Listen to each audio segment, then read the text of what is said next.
يا أهلا بيكم يا جماعة في حلقة جديدة وسريعة. النهاردة جايين نفتح مع بعض شفرة سحرية هتخلي عقلك شغال أسرع من البرق. لو بتتحط في مواقف وتتمنى لو كان عندك سرعة بديهة تسعفك وقتها بدل ما تفتكر الرد الصح وانت على السرير بالليل، فالحلقة دي معمولة عشانك. جهز قهوتك ويلا بينا ندخل الجيم العقلي. البداية مع دليلنا 4 تمارين هتخلي عقلك أسرع من البرق، من إعداد وتصميم محمد ربيع.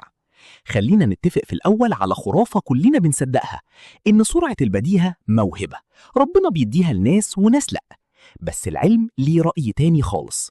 السر كله في عملية عصبية اسمها المعالجة المتوازية للمعلومات، يعني عقلك بيعمل 4 حاجات في نفس اللحظة. موتور عقلك بيمر ب4 مراحل سريعة جدا. 1. الإدراك، مخك بيفلتر ملايين الأصوات والمشاهد في ثانية، الشخص البطيء بيتوه هنا. 2. الربط، بيبحث في الذاكرة عن موقف أو جملة مشابهة للرد. 3. التحليل، بيقرر بسرعة الرد ده هيجيب نتيجة ولا هيعمل مشكلة. 4. التنفيذ، الكلمة أو الفعل اللي بتعمله، كل ده في جزء من الثانية. وعشان نسرع العملية دي محتاجين نزود سمك مادة اسمها الميالين، دي المادة اللي بتغلف خلاياك العصبية. كل ما تتدرب سمكها بيزيد والإشارات بتطير في دماغك بسرعة بتوصل ل 400 كيلومتر في الساعة. جاهز تفتح ال4 أبواب للجيم العقلي وتزود الميالين؟ جاهز نوت الموبايل ويلا بينا. الباب الأول، القاموس العشوائي. اختار كلمتين ملهمش أي علاقة ببعض نهائي، مثلا سحاب وموبايل، والتحدي إنك تألف جملة مفيدة تربطهم ببعض في أقل من 5 ثواني. التمرين ده بيبني كباري عصبية جديدة ويخليك تلاقي روابط ذكية للردود فجأة في المواقف الحقيقية. الباب التاني، التدفق اللفظي. اقف قدام المراية واتكلم عن أي حاجة تافهة زي مشبك ورق لمدة 3 دقايق بدون توقف. الدقيقة 1 اوصف شكله بالتفصيل. الدقيقة 2 اخترع له 10 استخدامات مجنونة. الدقيقة 3 عيش الدور واشرح مشاعره لو كان إنسان مضغوط. التمرين ده بيكسر الخوف وبيخلي لسانك ينطلق تحت أي ضغط. الباب الثالث، استمع وناقد. اتفرج على فيديو لشخص رأيه عكس رأيك تماماً، وكل ما يقول جملة قول في سرك فوراً وبسرعة لأ، لأن كذا وكذا، وفند كلامه في لحظتها. ده بيخلي عقلك دايماً في وضع الاستعداد لأي نقاش ومستحيل حد يفاجئك.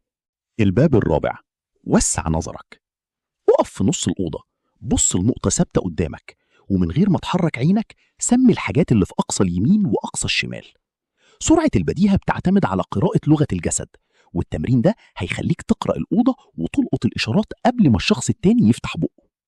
لو جمعنا التمارين دي، التدفق هيديك ثقة، القاموس هيديك ابتكار، وسع نظرك بيخليك تقرأ الموقف، واستمع وناقد بيديك حجة. المحصلة ذكاء اجتماعي متكامل، تفكير بره الصندوق، ولسان ما بيتلخبطش. طب لو عقلك عمل فريز فجأة في موقف محرج، ما تقلقش، دي طبيعة بشرية. استخدم صندوق إسعافات إنقاذ الوقت. 1. أعيد صياغة السؤال، يعني تقصد كذا؟ الثواني دي بتبني فيها الرد.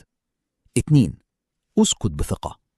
أسكت ثانيتين مع ابتسامة خفيفة، الصمت بيدي هيبة ومخك شغال في الخلفية. 3.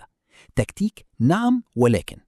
امتص الهجوم وقول أتفهم وجهة نظرك، لكن هل فكرت في الجانب الآخر؟ الزتونة، سرعة البديهة عضلة بالتدريب بتكبر. الصمت الوافق أقوى من الكلام المتردد، والاستمرارية بتغلب الذكاء. عشان كده التحدي بدأ، 5 دقايق بس كل يوم كفيلة تصنع المعجزة. انزل في التعليقات واكتب أنا مستعد، واعمل منشن لصاحبك اللي عايز تتحداه. عشان تكون دايما أفضل نسخة من نفسك، تابع صفحة نور ساينس AI لمحتوى هيغير طريقة تفكيرك وحياتك. لايك، شير، وفعل الجرس عشان اللي جاي أقوى بكتير. كان معاكم محمد ربيع في نور ساينس AI، عقل أسرع من البرق، ونشوفكم على خير.